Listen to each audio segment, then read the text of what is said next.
la ressourcerie de l'écrivain. Je m'excuse pour le retard de parution de cette vidéo, mais hier je faisais de la bêta lecture et j'ai eu un peu la flemme de filmer après, donc je le fais que maintenant. Et quoi de mieux que choisir la semaine où on a perdu un chicot pour vous parler de vampires.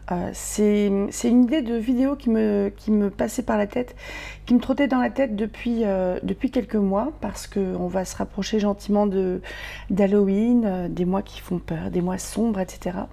Et comme j'ai lu quand même pas mal de bouquins sur les vampires, je me suis dit que ça serait pas mal de vous parler un petit peu de tout ça. Je vais sans doute pas vous parler de livres ou d'histoires qui sont très spécifiques. Il y a du classique, 3, je dirais même 4. Il y a des films, séries télé, séries de livres, du récent et du très vieux. On va donc commencer par Le Vampire de John William Polidori. Donc c'est une nouvelle qui est très courte. Je ne sais plus chez qui elle a été publiée, elle fait une 30aine de pages, hein, c'est vraiment du très court. Je l'ai lu sous format numérique, comme c'est une publication de 1819, donc c'est largement libre de droit et de traduction. Et pour l'histoire en fait de cette nouvelle, Le Vampire, c'est John William Polidori qui était un ami de Lord Byron et de Mary Shelley. Mary Shelley, la maman de Frankenstein, j'ai un truc à mettre au four, qui ils s'étaient réunis en fait et s'étaient lancé le défi de raconter des choses qui font peur. Et ça va donner que Mary Shelley va produire Frankenstein ou le Prométhée moderne. Byron, je ne sais plus exactement ce qu'il va écrire, je ne l'ai jamais lu, mais Polidori récupère un brouillon de Lord Byron et va en faire en fait avec son accord Le Vampire, qui sera publié au tout début par les éditeurs sous le nom de Lord Byron. Alors c'est parce que Polidori essayait de profiter de la notoriété de Byron. L'éditeur s'est dit que si je mets le nom de Byron, ça va plus facilement se vendre. Mais bon, la tromperie a été démasquée, éventée, et la paternité du texte, donc Polidori, a été rétablie. Mais l'idée de départ était bien de Lord Byron. Alors c'est un truc c'est une nouvelle qui est en style indirect libre. Donc vous voyez le show don't tell. Le show don't tell, c'est ne racontez pas en gros l'histoire, montrez-la. Donc au lieu de dire qu'il y a deux personnes qui dialoguent, etc., écrivez le dialogue. Et bien là c'est l'opposé. Là c'est que du raconter. Il n'y a pas une ligne de dialogue. C'est un texte que j'ai pas aimé, hein, je vous dis tout de suite. Polidori, je pense qu'il s'est vraiment inspiré des légendes de l'Est du vampire, donc avec les histoires de personnes qui sont clouées dans leur cercueil par exemple, ou le fait que pour se débarrasser d'un vampire il faut le décapiter et brûler son corps, etc. Donc c'est quand même radical, et que le vampire se nourrit de personnes de sa famille. Le côté très déshumanisant. Je vais vous lire un petit bout du pitch de la page Wikipédia. Le Vampire raconte les mésaventures d'Aubrey, riche orphelin anglais, après sa rencontre avec l'énigmatique Lord Ruthven, un homme à la beauté froide. Et donc il y a une citation. Malgré la pâleur mortelle de son visage, que ne colorait jamais ni l'aimable incarnat de la pudeur, ni la rougeur d'une vive émotion, la beauté de ses traits fit naître à plusieurs femmes coquettes le dessein de le captiver, ou d'obtenir de lui au moins quelques marques de ce qu'on appelle affection. Voyageant avec lui à Rome, il se rend compte qu'il a le vice contagieux, son caractère profondément dépravé et ses talents pour la séduction le rendant dangereux pour la société. Donc, Aubrey se détache de Lord Ruthven. Il va en Grèce, il tombe amoureux d'une jeune femme qui s'appelle Ianthe, qui lui raconte des histoires de vampires, mais il avait déjà en tête des histoires de vampires. Donc vous voyez, avant même qu'il en rencontre un ou qu'il sache que Lord Ruthven est un vampire, il a déjà cette idée en tête. Donc le procédé, je trouve que c'est un peu... c'est des gros sabots, en gros. Donc il tombe amoureux d'une jeune femme en Grèce qui lui raconte des histoires de vampires. Cette jeune femme-là va subir une attaque de vampire et va mourir. Aubrey tombe malade, etc. Lord Ruthven vient le soigner alors qu'il s'était séparé en Italie. Et je vais m'arrêter là pour pas trop vous spoiler le truc non plus. Après, il n'y a rien de spécialement... Enfin, c'est assez convenu. Si vous êtes plutôt familier de la littérature autour des vampires, on a quand même des choses autour de une influence. Il a un côté quand même très dépravé. Il y a le sang, évidemment. Un truc qui se rapproche un peu de l'hypnose aussi. On est dans du roman gothique, enfin on est dans le genre gothique, donc on est à fond dans l'expression des émotions, dans est-ce que je suis fou, ou est-ce qu'il y a bien un grand prédateur qui est autour de moi. Et j'ai pas trouvé ça ouf, et franchement, la fin elle est expédiée en 2 petits paragraphes, c'est limite si on vous dit pas, donc à la fin, il se passe ça et ça, point. Ah.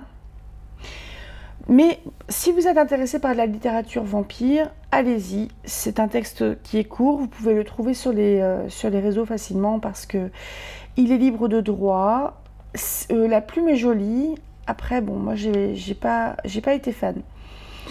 Il me semble bien que Carmilla de Joseph Sheridan Le Fanu, que j'ai lu sur la chaîne, je vais vous mettre le lien de la playlist en barre d'informations. Donc, que c'est un court roman, une novella qui vient faire la suite du vampire. Parce que, oui, je crois qu'elle précède d'une 30aine d'années le Dracula de Bram Stoker. Et Carmilla de Joseph Sheridan Le Fanu, déjà, moi j'ai plus apprécié parce que c'est quand même plus développé. On est sur de la créature quand même qui est assez flippante. Je vous raconte l'histoire. Carmilla, c'est une jeune fille qui passait en fait devant un château. On est peut-être en Autriche, je sais plus, dans un coin paumé d'un pays qui est à l'est de la France. C'est un Länder, peut-être bien en Autriche, je sais plus. Et si vous voulez, il y a un accident de carrosse. Le carrosse se renverse. À l'intérieur du carrosse, il y a une jeune fille qui a 14, 15, 16 ans, sa maman, et il y a 2 domestiques qui sont avec eux. La jeune fille, elle est toute bouleversée de cet accident. Et pour une raison assez obscure, la mère de cette jeune fille demande au propriétaire du château, enfin au châtelain où l'accident s'est produit, si elle peut lui confier sa fille pendant quelques semaines, qu'elle repassera quelques semaines ensuite pour la récupérer, parce qu'elle est bien trop choquée pour poursuivre son voyage. Donc le châtelain, il accepte de bon cœur, parce qu'il se dit que cette jeune fille-là, une fois qu'elle sera mise, elle fera une bonne compagnie pour sa fille qui s'ennuie. Donc c'est une fille de châtelaine, mais autour, ils sont entourés de paysans. Il n'y a pas vraiment de société, dans le sens de bonne société autour de chez eux. Donc, ils mènent une vie qui est relativement recluse. Et une fois que la jeune fille, donc Carmilla, va mieux, il se noue une relation très fusionnelle entre, je crois que c'est Laura, la fille du châtelain, et Carmilla. Donc, le châtelain, c'est un noble, hein, je précise. Mais même trop fusionnel, où Carmilla elle fait assez évaporée, elle est toujours un peu faiblarde, elle est un petit peu ouais, côté évanescent. Enfin, on sent la nana qui a pas une grosse santé, en gros, et on se demande s'il y a quand même pas un petit peu de manipulation là-dedans aussi. Je vous pas vous en dire beaucoup plus. C'est un roman où ça parle quand même d'homosexualité féminine. Il y a juste des baisers qui sont échangés. Je sais même pas si ce sont des baisers sur la bouche, je m'en souviens plus. Mais on est sur les émois d'adolescentes qui découvrent leur sexualité de manière quand même relativement chaste, mais avec une grande débauche de sentiments. Et sauf que Carmilla, de plus en plus bizarre. Il commence à y avoir des attaques au village. Elle est très détachée de ses émotions. Il y a des gens qui meurent au village, hein. On ne sait pas pourquoi. Et c'est là qu'on commence à entendre parler de vampires. Je ne vais pas en dire beaucoup plus. Je trouvais que de la part de Joseph Sheridan Le Fanu, que j'ai appelé à peu près jusqu'au bout de mes vidéos John, parce que je trouve que John Sheridan Le Fanu, ça sonne bien. Donc ça m'est resté. Donc l'auteur qui s'est glissé en fait dans la psyché d'une adolescente de cette époque-là, parce que c'est Laura qui nous raconte son histoire via son journal. Je crois que c'est une narration en jeu. Il a vraiment très bien écrit ce personnage-là. Il a très bien écrit la relation naissante avec Carmilla. C'est vraiment très bien fait. Après, pareil que pour le vampire de Polidori, si vous êtes coutumier, en fait, si vous êtes habitué à lire de la littérature sur les vampires, ça va vous sembler quand même plutôt convenu. Moi, ça m'a pas déçu. C'est une lecture que j'ai bien aimée. J'ai bien aimé.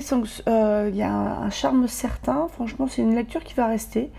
C'est pas forcément un coup de cœur, mais toute lecture n'a pas besoin d'être un coup de cœur. Et c'était vraiment cool. Moi, j'ai vraiment apprécié de lire ce livre.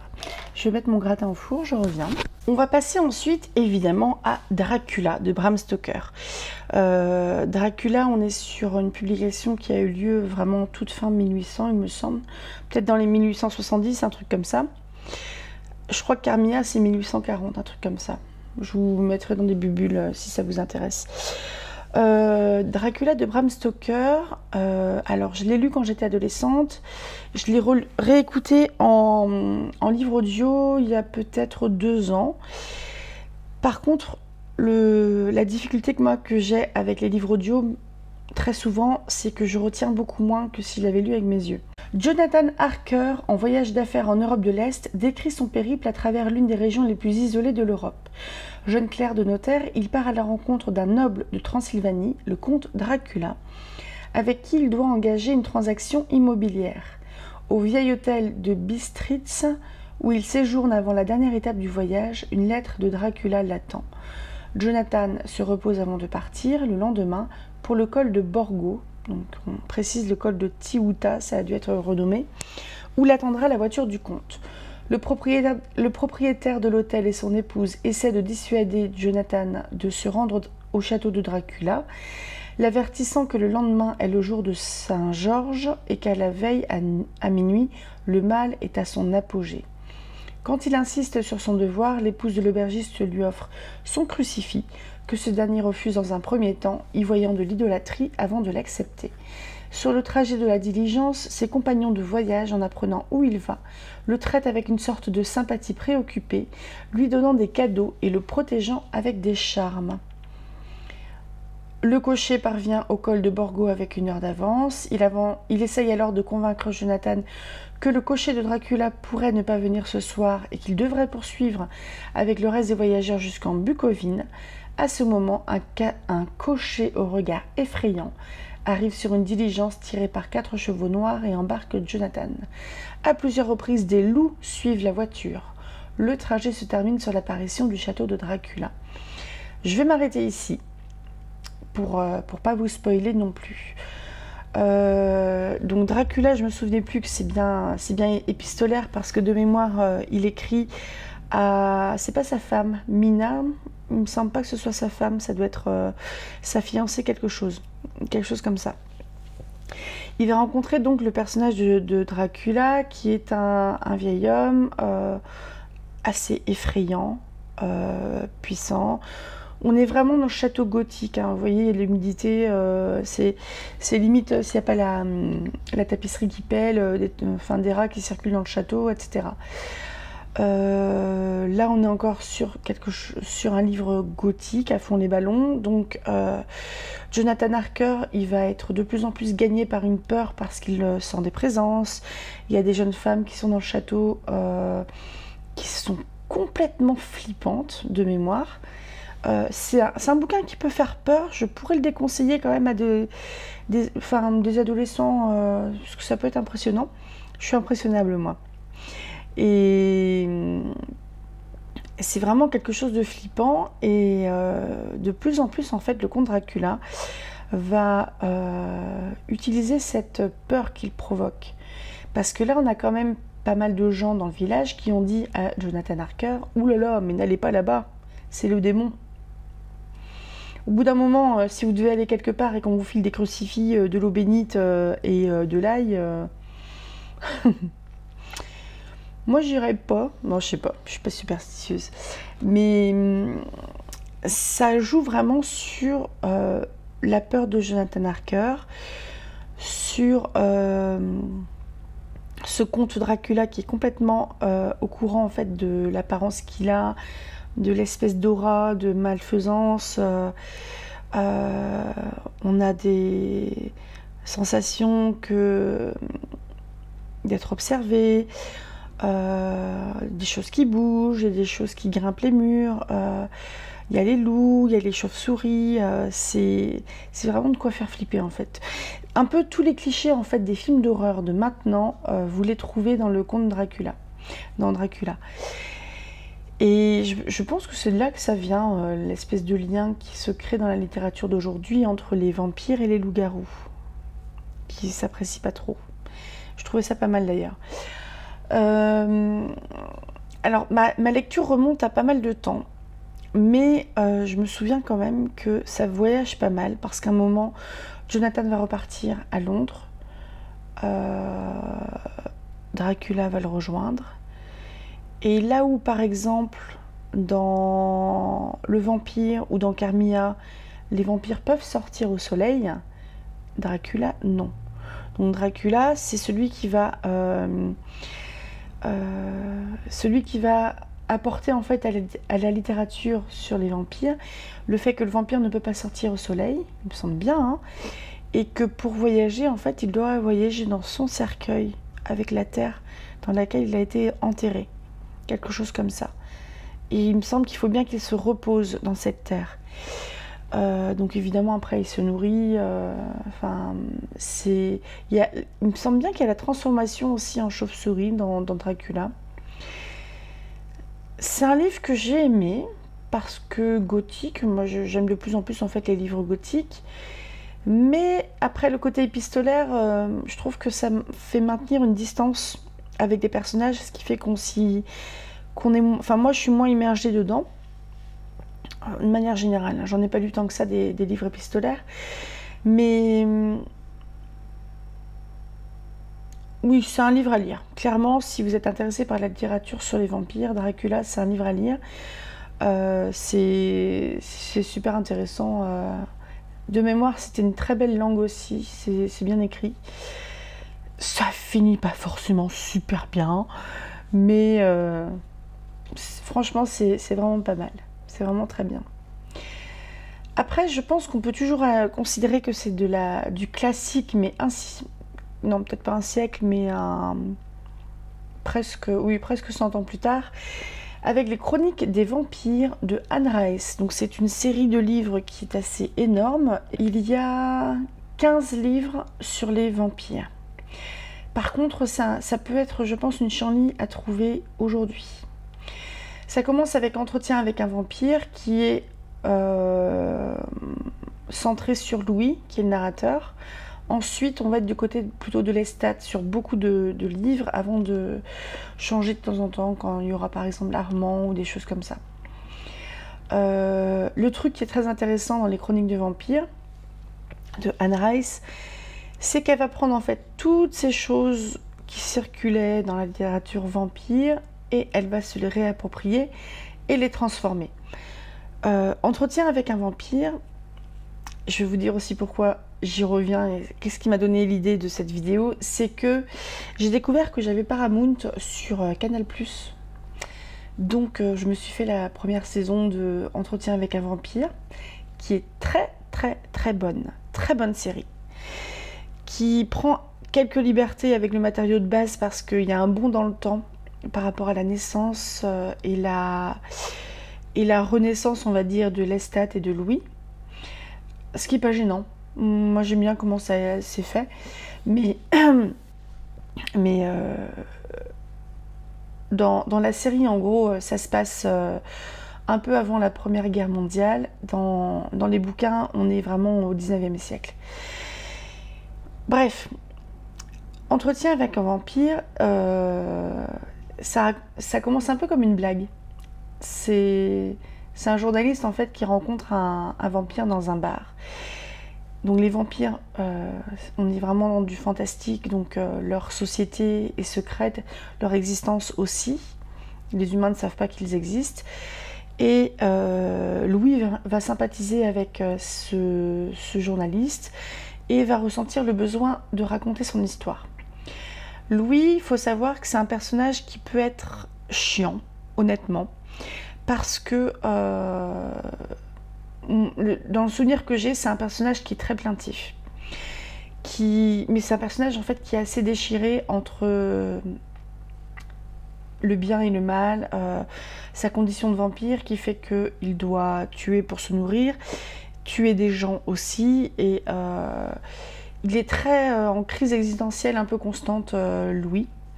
Ce qui fait que si par exemple vous commencez à lire les Chroniques des vampires et que vous calez sur Entretien avec un vampire, je vous conseillerais bien de commencer par Lestat, parce que Lestat, lui, c'est un libertin, il est en mode rien à foutre. Et si vous voulez, l'histoire de Louis, c'est que Lestat, qui est déjà un vampire, va le croiser, va tomber amoureux de lui parce que Louis est très beau. Et d'ailleurs, Louis, dans la série télé, Louis c'est un métis. On est en Louisiane, on est à la Nouvelle-Orléans. Dans les romans, Louis est blanc. Mais il y a de la diversité en termes d'origine ethnique, etc., mais qui est peut-être moins poussée dans la série télé. Dans les livres, pardon. Par contre, ça parle beaucoup de diversité en termes de LGBT, parce que Anne Rice a un de ses fils qui est homosexuel, qui avait fait son coming out, etc. C'est des livres qui ont été écrits en 78 pour Entretien avec un vampire. 76 aux États-Unis, 85 pour Lestat le vampire, et elle parle d'homosexualité masculine. Donc, chapeau bas. Et donc Louis, il a été transformé par Lestat, et il me semble bien que Lestat lui a sauvé la peau parce que Louis devait être malade. Il devait y avoir du choléra ou des trucs comme ça qui traînaient. Il était malade et Lestat lui a sauvé la peau, sauf que, pas de bol, tu es sauvé, mais tu ne peux plus voir le soleil et il faut que tu manges des gens. Donc, et Lestat lui a pas forcément laissé le choix, quoi. Il a fait le truc, en gros, il l'a saigné, enfin, de mémoire, il a dû le saigner et lui demander s'il voulait avoir la vie sauve ou pas. Donc, t'as le mec qui est en train de se vider de son sang, hein. De mémoire, c'est ça, je dis peut-être des bêtises.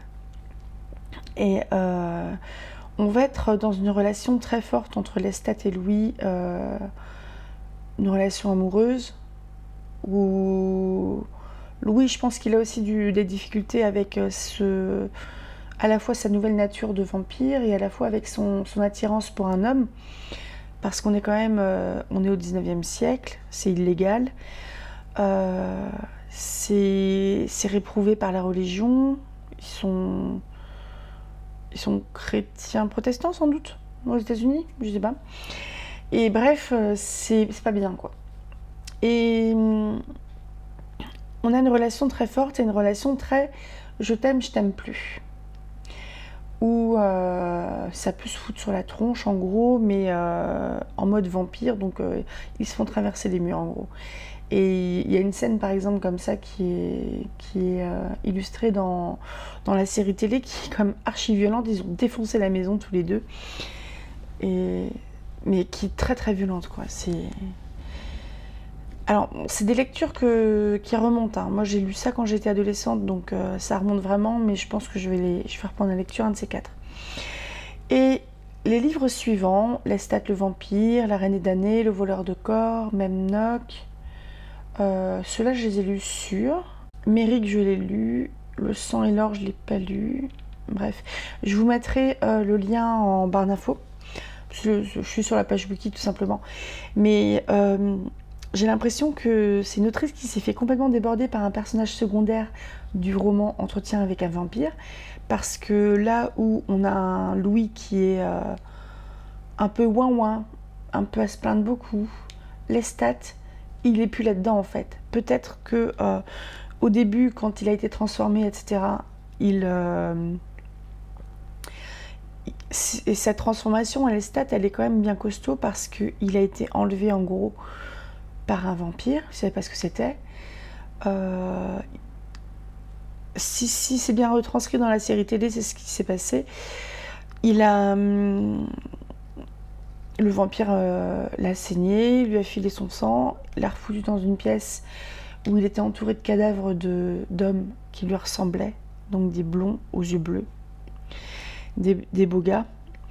Et une fois que la transformation se fait, le vampire, en gros, il lui laisse même pas le mode d'emploi, il lui laisse de la thune et il se jette dans un feu. Donc il se suicide. Et Lestat, eh ben, il est devenu vampire, mais il ne sait pas ce que c'est. Donc vous voyez, c'est quand même ultra violent comme renaissance. Et Lestat, de mémoire, il a une relation qui est très belle et très douloureuse avec sa mère. Sa mère qui a toujours eu, il me semble, une tuberculose. Donc à l'époque, on sait comment ça se soignait, quoi, enfin, mal. Et donc elle est sur la pente déclinante depuis des années, sa maman.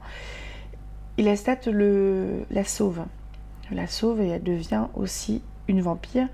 Sauf que c'était une femme qui s'était habituée à l'idée de mourir et elle va lui en vouloir vachement. Et là où Lestat, lui, il est à fond, c'est un décadent, hein, c'est un libertin, c'est un décadent.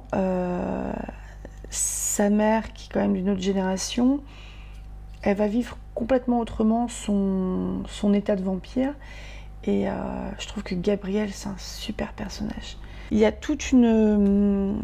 On va voir un peu comment la société vampire elle est construite, parce que c'est différent aux États-Unis et en Europe, parce qu'on va voyager un petit peu. On va voyager en Égypte aussi. On va en apprendre sur la naissance des vampires. Il y a un lien aussi avec Le Lien Maléfique. C'est une trilogie sur des sorcières. Je vous dirai plus les titres, je vais vous mettre sur la page Wikipédia. Regardez la taille de la police. Mais en fait, Anne Rice, elle va lier sa saga des vampires et la trilogie des sorcières avec deux points de liaison, on va dire, qui sont super intéressants au niveau de la mythologie, comment les vampires sont nés, qu'est-ce que sont les sorcières, comment ces deux créatures, entre guillemets, sont liées aussi. Et c'est vraiment top. Alors, ça fait très longtemps que je les ai lus, donc de mémoire, c'était quand même assez chaud patate sur le plan sexuel. Et c'est quand même bien gore aussi. Donc je déconseillerais la lecture en dessous du lycée, en dessous de 14-15 ans. Même, ouais, peut-être même plus maintenant. Mais c'est vraiment une très belle saga que j'aimerais beaucoup relire, parce que je ferai certainement un de ces quatre. Mais je vais vous parler rapidement d'un film qui s'appelait Morse ou Laissez-moi entrer, parce qu'il y a eu une adaptation américaine qui a été traduite du coup par Laissez-moi entrer en français, et c'est une adaptation de Laisse-moi entrer, il me semble bien, de John Ajvide j'arrive pas à le dire, Lindqvist, un écrivain suédois, il me semble. C'est un film suédois. Je vais éteindre mon four. Et Morse, on est vraiment sur un monde contemporain. C'est un film qui doit avoir une quinzaine d'années, quelque chose comme ça. J'ai pas vu la version américaine, mais j'ai vu la version suédoise qui passait il y a quelques temps, je sais plus exactement. Je l'ai vu il y a quelques années. C'est hyper flippant. Donc on est en Suède, on a un papa qui gère, il me semble que c'est une fille, sa gamine, qui est une vampire. Sauf que sa gamine, elle a 8-10 ans. Et on est sur... là, on va rajouter un petit peu en termes de... Vous voyez, sur la figure du vampire, ses pouvoirs, ses fragilités. Dans les chroniques des vampires, de manière générale, c'est-à-dire pas tous, les vampires, faut pas qu'ils sortent au soleil, faut qu'ils se nourrissent de sang, et ils sont durs à tuer, mais en gros, un bon incendie, une bonne décapitation, normalement, ça devrait être bon. Dans Morse, on rajoute un petit peu, en termes de difficulté, notamment le truc autour de « laisse-moi entrer », c'est-à-dire le fait d'être invité dans une maison pour pouvoir y entrer. Ce qui veut dire que si le vampire n'est pas invité, mais qu'il rentre, quelque part, ça lui fait mal. Et bref, on a ce papa qui doit gérer sa gamine de 8-10 ans qui est une vampire, qui est donc un peu petite pour chasser encore, parce que elle n'est pas forte physiquement, et elle ne le sera jamais, parce qu'elle ne va pas grandir, parce qu'elle est morte. Et donc ce papa-là, il se met à chasser pour nourrir sa fille. Donc il chasse des animaux, mais il chasse aussi des gens. Et je ne sais plus comment exactement, je crois que c'est des gens qui... Enfin, le père et la fille qui circulent pas mal de ville en ville, parce que au bout d'un moment, quand on se met à dézinguer des gens dans le quartier, faut changer de ville. Et cette petite vampire va rencontrer un petit garçon qui est voisin, ils vont devenir copains. Et le petit garçon va se rendre compte assez rapidement que la gamine, y a un truc qui cloche. Et la gamine va finir par lui dire ce qu'elle est, sa nature. Puis le petit garçon, il l'apprend comme ça. Et c'est là, je me souvenais d'une scène qui était très forte où justement la petite vampire lui dit justement faut m'inviter pour que je puisse rentrer chez quelqu'un, sinon ça me fait mal. Et c'est un gamin, le gamin lui dit non, c'est du flan. Et la fille du coup rentre chez lui pour lui montrer à quel point en fait, comme si la maison la repoussait et que ça la détruit en fait, ça la fait souffrir. Elle saigne des yeux, des oreilles, tout ça, c'est un truc... Et du coup, le gamin finit par l'inviter. Et bon, je vous avouerai que c'est quand même relativement sanglant. C'est avec des enfants. On est sur une créature qui a besoin de bouffer, quoi, de se nourrir, mais qui est quand même aussi un enfant qui se fait un ami. Et c'est vraiment un film très touchant. Je pense que le livre l'est tout autant. J'ai vraiment... moi, c'est quelque chose que j'ai vraiment apprécié. On va parler de Twilight et de Buffy contre les vampires. Parce que je place un peu ces deux œuvres qui sont plutôt à destination des adolescents.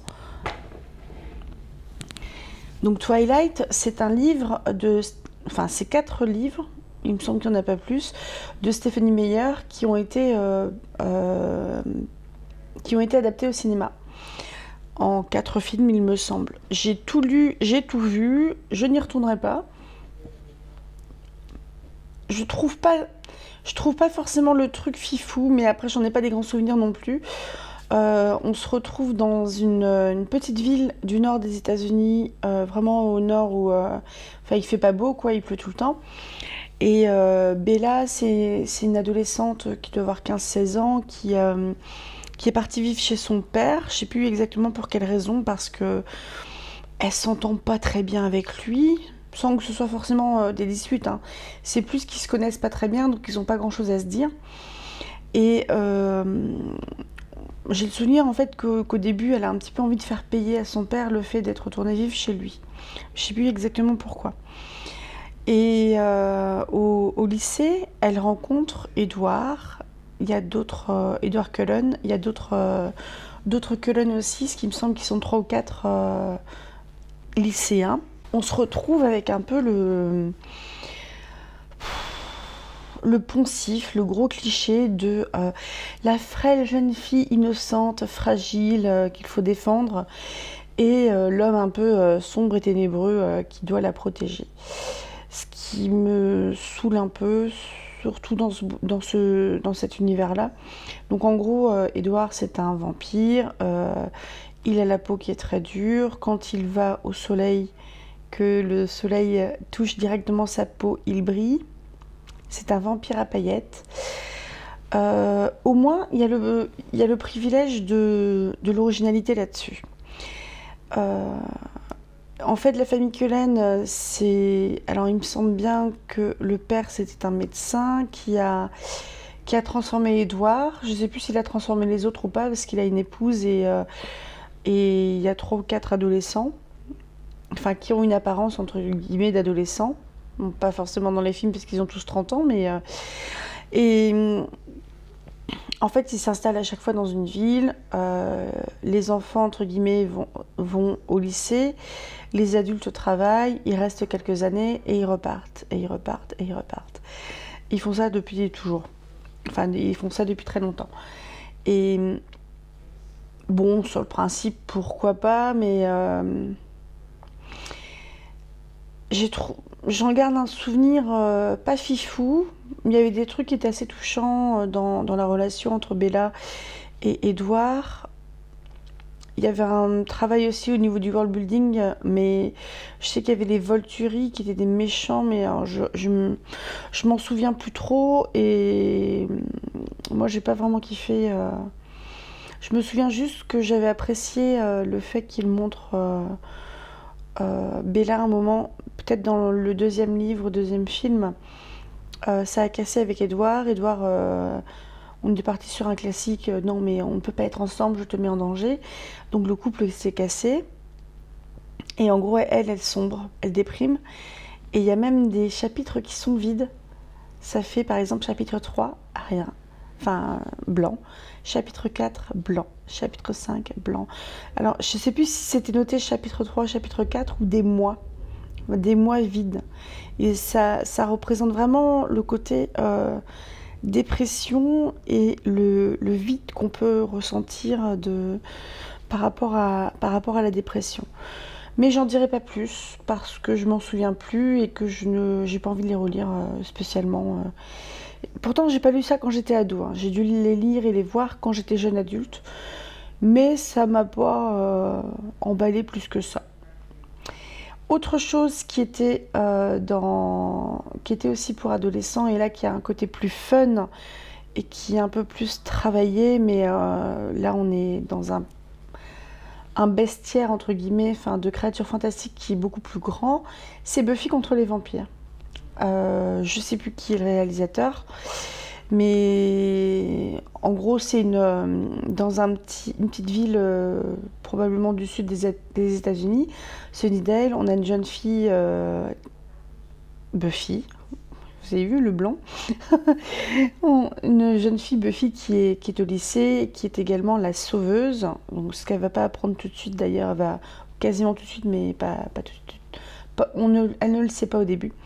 Et la sauveuse, en gros, elle est douée de, peut-être pas de pouvoir, mais elle est plus forte, elle est plus rapide, elle guérit plus vite, et son boulot, c'est de tuer les vampires, notamment, mais aussi d'autres créatures. Et c'est un endroit où il va y avoir pas mal de... Sur Sunnydale, je me souviens qu'il y avait la bouche de l'enfer, un truc comme ça, donc il peut y avoir d'autres bestiaires fantastiques Enfin, il y a des sorcières, il y a des loups-garous, il y a des démons, il y a probablement d'autres choses. À un moment, il y a des robots. J'ai pas tout vu, parce qu'à un moment, c'est parti un peu trop en live. C'est très série B, donc c'est vraiment pur divertissement. C'était sympa. Il y a un groupe de copains, un peu le Scooby Gang, qui fait ses petites enquêtes. Il y a un protecteur, Giles, et je crois qu'il y a quelqu'un d'autre aussi à un autre moment. Les vampires, ils deviennent très moches quand ils sont sous forme de vampires. Parce que non seulement il y a les canines qui sortent, mais aussi une espèce de masque un peu hideux. Ils peuvent pas aller au soleil, ils ont besoin de se nourrir de sang, ils sont forts aussi. Je sais plus s'il y avait une histoire d'invitation ou pas, j'ai pas le souvenir. C'était plutôt sympa sur le plan du world building, j'ai bien aimé. C'était sympa sur le plan du développement de personnages, de leurs relations et compagnie. Mais bon, pareil, j'y retournerai pas non plus parce que je pense que je suis trop vieille.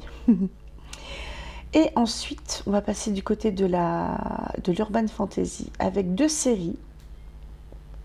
Il y a La Communauté du Sud de Charlaine Harris, qui a été adaptée sous le nom de True Blood. Normalement, c'est TRU, plus loin Blood, BL2OD.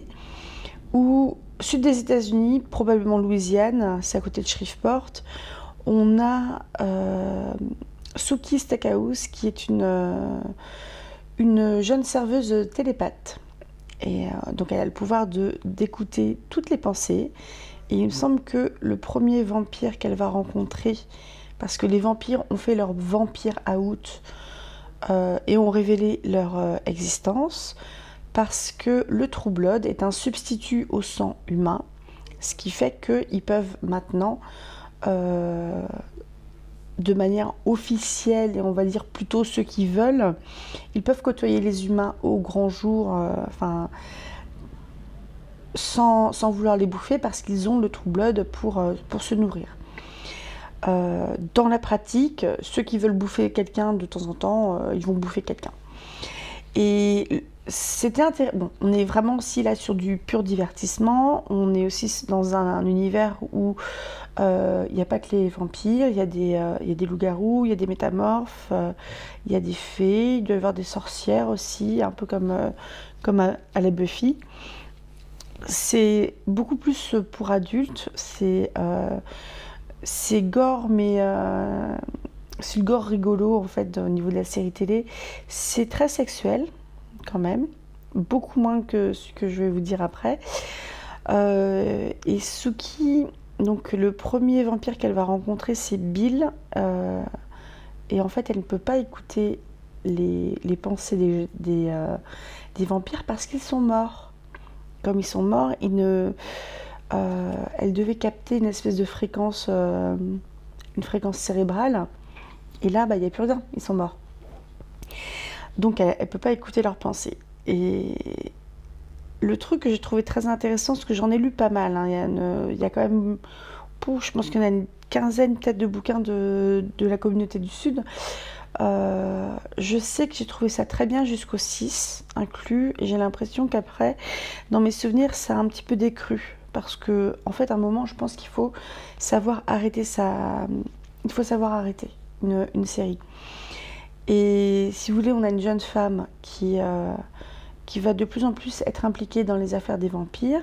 Donc ce sont des vampires qui commencent à se faire une place dans la société humaine aussi, parce qu'ils existent, etc. Donc déjà, le premier boulot, c'est de dire « Coucou, on existe et nous ne sommes pas un danger ». Donc ils mentent, parce que oui, ils sont carrément un danger. Et que surtout, il y a des vampires qui refusent de boire du True Blood, parce que ça n'a pas le même effet, ça les nourrit, mais ça n'a pas le même effet sur eux que du vrai sang, qu'ils soient humains ou non. Donc, et les vampires restent des prédateurs quand même. Et au début, ça brasse pas mal de thématiques contemporaines, comme un peu le côté fanatisme, les fans, parce qu'il y a beaucoup de personnes qui sont fascinées par les vampires, qui veulent se taper des vampires, hein, grosso modo. Mais il y a aussi des fanatiques religieux qui refusent ce qu'ils considèrent comme être des abominations, parce que c'est quand même des gens morts qui mangent des gens, hein. Et le truc que j'ai vraiment aimé dans la Communauté du Sud, bon, déjà, ils sont tous un peu débiles, et bon, du coup, c'est marrant. Particulièrement le frère de Sookie. Et Sookie et son frère sont décrits comme étant particulièrement beaux, mais pour une bonne raison que je vous dirai pas. Et Sookie, elle a des pouvoirs, mais pas son frère, pour une raison particulière aussi. Mais le truc que je trouve intéressant aussi, c'est qu'à un moment, elle est tellement impliquée dans les affaires vampires, dans leur vie, à devenir amie avec eux. La maîtresse, l'amante d'un ou plusieurs vampires. À un moment, elle fait le choix.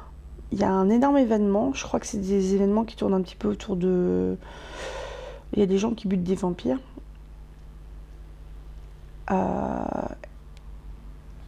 Et en fait, à un moment, Sookie a fait le choix d'être du côté des humains ou du côté des vampires. Et ça, j'ai trouvé quelque chose d'assez fort, justement. De dire, quelque part, je renonce à ce que je suis ou ce que j'étais. Je parle pas de transformation. Je parle de... je ne fais plus partie de cette espèce-là. Enfin, je veux plus. Parce que je préfère défendre les vampires. C'était plutôt autour de ça. Après, bon, c'est pas fifou non plus. C'est pas forcément super bien écrit, mais on passe un beau moment. C'est assez sexuel. J'ai pas le souvenir que ce soit... Bon, il y en a quand même pas mal, mais j'ai pas non plus le souvenir que c'était particulièrement beaucoup en termes de quantité. Mais c'est quand même assez sexuel.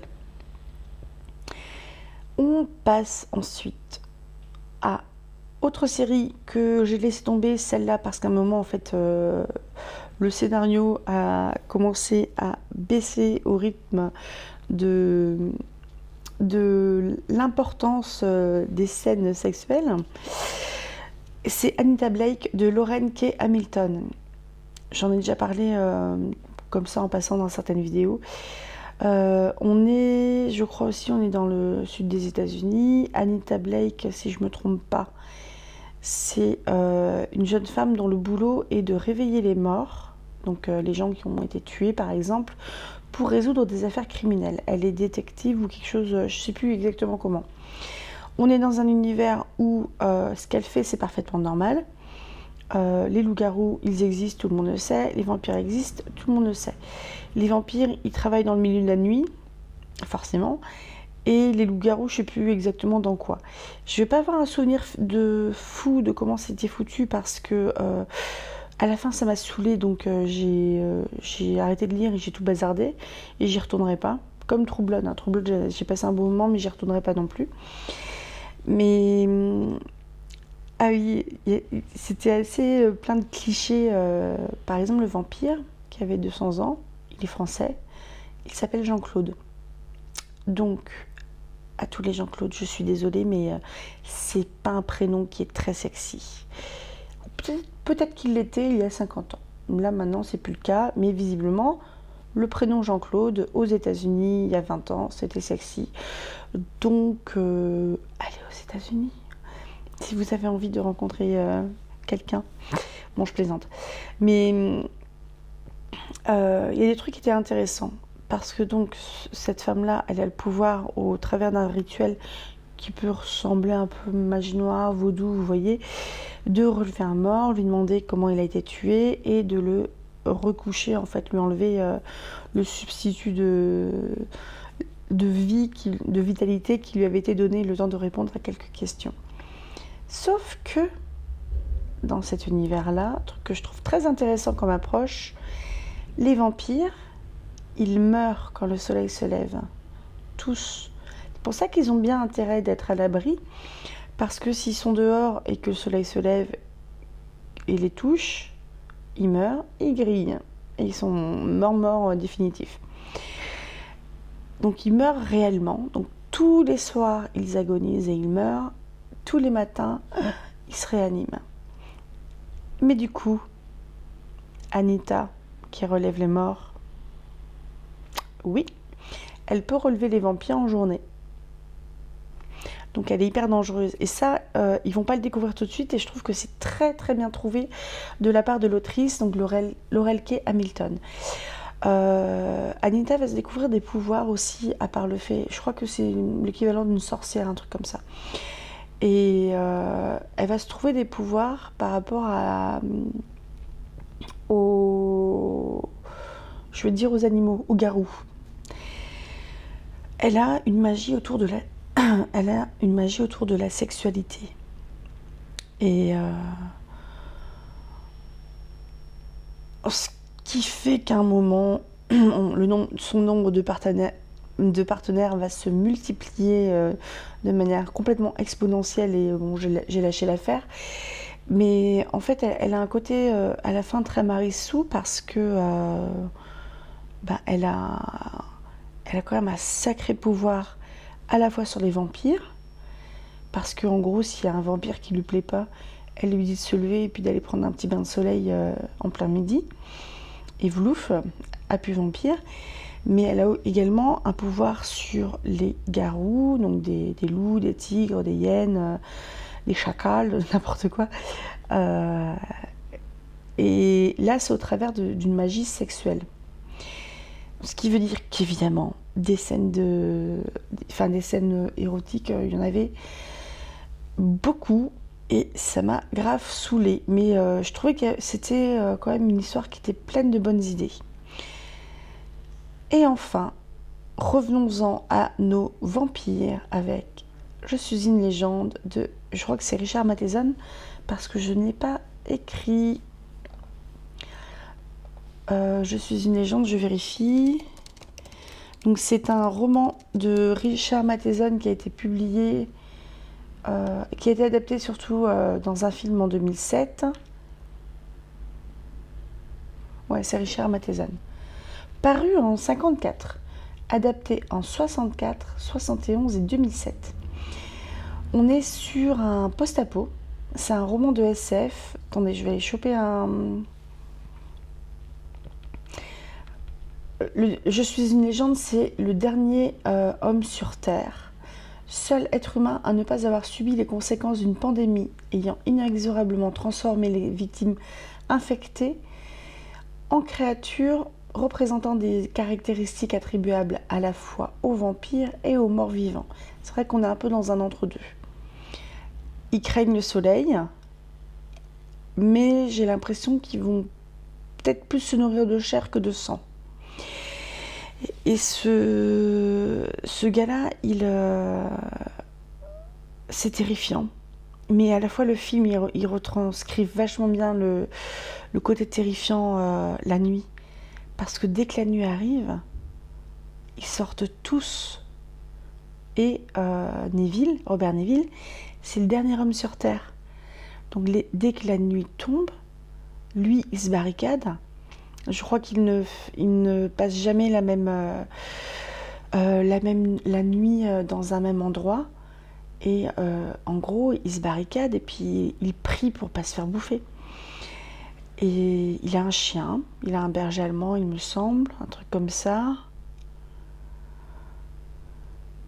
Je vous lis le résumé. Ouais, il est très court. Robert Neville est le dernier survivant d'une pandémie contre laquelle il est immunisé à la suite d'une mort d'une chauve-souris. À la suite d'une morsure de chauve-souris.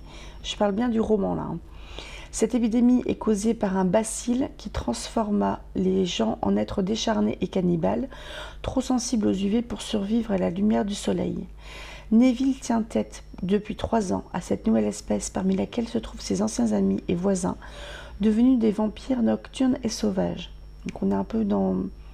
On n'est pas dans le vampire pur et dur, pas dans le vampire classique. Il vit dans une maison barricadée, fortifiée contre les attaques nocturnes, ah oui, donc il ne change pas d'endroit, ne sort que pendant la journée pour partir à la recherche de produits de première nécessité, puis se retire chez lui à la tombée de la nuit pour survivre. Neville rêve souvent de la mort de sa femme et de sa fille. Il se réveille ainsi chaque matin dans un climat d'horreur, étouffé par la solitude et les remords. Donc, on est vraiment sur de l'horrifique, parce que ça fait flipper, parce que c'est très angoissant. Je me souviens plus si c'est graphique ou pas, je n'ai pas un grand souvenir, mais il est solo en gros. Le gars, il est vraiment seul et les créatures savent où est-ce qu'il habite, il me semble. Enfin, en tout cas, je me souviens que quand ça va savoir, ça va taper partout autour de lui. Et même lui, en journée, quand il va faire ses courses, entre guillemets, il faut qu'il fasse gaffe où il va. Parce que un parking souterrain, il peut y en avoir. En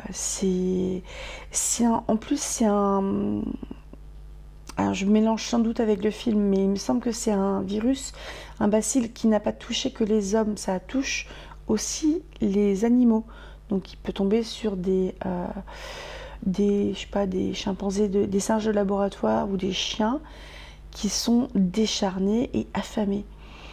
Et en fait, à force de les fréquenter et de les observer, parce que comme il est tout seul, et c'est un scientifique, il note... c'est un scientifique ou pas? Dans le film, c'est un scientifique. Dans le roman, c'est un homme ordinaire qui a été soldat. Et dans le film, j'ai souvenir que pour pas perdre la tête, il note en fait, il fait des recherches. Donc il note des observations par rapport à leur comportement et compagnie. Et il va se rendre compte, et nous aussi, que ça communique, les vampires. Vous voyez, le zombie, on a un peu en tête le zombie un peu débile qui marmonne et puis qui est juste guidé par sa faim. Sauf que là, on est sur une créature qui a perdu le langage humain, mais qui arrive à communiquer un peu par des modulations de cris, on va dire. On est plus sur du langage articulé. Je ne sais plus si c'est le cas dans le roman que j'ai lu il y a très longtemps. C'est un très bon roman. Après, c'est bien plombant quand même, hein. Je vous préviens. Mais c'est vraiment top. On n'est pas dans le vampire pur et dur. Ils craignent le soleil. Ils mordent, mais je pense qu'ils sont plus à se nourrir de chair. Mais c'est vraiment c'est un très bon roman et c'est une très belle adaptation, celle de 2007. Je crois qu'ils vont en faire une autre, mais ils ont retravaillé la fin en fait du film de 2007 pour continuer l'histoire. Je vous en dis pas plus. Et donc voilà, ça c'était un petit point sur toutes les œuvres auxquelles je peux penser qui concernent les vampires, parce qu'on va arriver dans l'automne, le côté spooky, Halloween et compagnie. Et le vampire, moi, c'est une créature qui m'intéresse pas mal. Je trouve qu'elle est intéressante à travailler, même en termes d'écriture, de lecture, etc. C'est possible que je relise des trucs sur les vampires, un de ces quatre. Mais j'ai vraiment fait le tour un peu de tout ce que j'avais en tête. Donc, si je refais une vidéo sur les vampires, ça sera dans quelques années sûrement. Je vais peut-être faire une vidéo similaire sur les sorcières, parce que j'en ai lu ou vu quelques-uns. J'ai moins de matière sur les loups-garous et j'ai moins aussi sur les zombies. Quand il y a les films, tout ça qui était sorti sur les zombies, moi j'ai eu une période entre les Walking Dead, 28 jours plus tard, et compagnie, où j'en ai lu pas mal, lu et vu pas mal, et j'aime bien. J'aime bien le zombie, il est sympa. Enfin, chez les autres, hein, pas chez soi. Allez, je m'arrête là. Je vous souhaite une très bonne journée. Portez de l'ail et sortez en plein soleil. Salut!